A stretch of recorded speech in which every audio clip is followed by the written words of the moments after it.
Because the role of the vice president has changed so much, so dramatically really, in the past 50 or 80 years, there's every reason to believe that someone could come in, either a new president or a new vice president, or both, and further redefine again what a vice presidency or a vice president should be doing. The vice president has a few formal roles. The Constitution says the vice president succeeds the president in the event of presidential vacancy. The vice president has, in fact, filled the role of president in terms of succession 9 times, which is about 1/5 of those moments in which we've had presidents in office. We have not had that many presidents in our history, and the fact that about 20% of them have been replaced by vice president is a large number.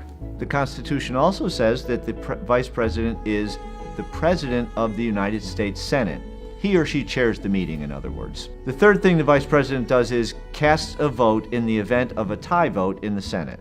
Pence has cast 13 tie-breaking votes in just a few short years. Vice President Pence has exercised this power numerous times in recent years, more so than at any other point in our nation's history.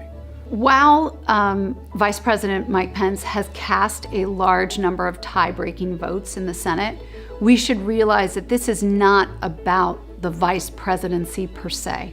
It is really about the polarization and the partisanship that has beset Washington. The biggest shift in the role of the vice president over the last 2 centuries is the relationship that the vice president has to the president. Starting with Carter and Mondale, the vice president becomes sort of the right-hand man, the confidant, so to speak. But the fact that we see varying roles for the vice president, notwithstanding well-specified constitutional provisions governing the powers of the vice president, means there is room for the vice president to themselves define their role.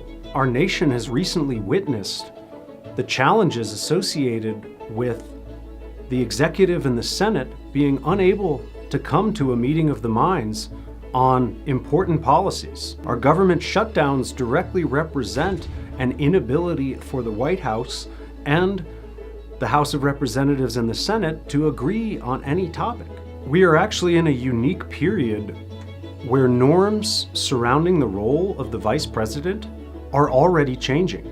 There is no country that has changed more rapidly over a shorter period of time than the United States, which is what makes it unbelievably fascinating. This unique role is frankly rather interesting and provides the possibility for an expanded role for the vice president in terms of bridging that gap between the White House and the legislature.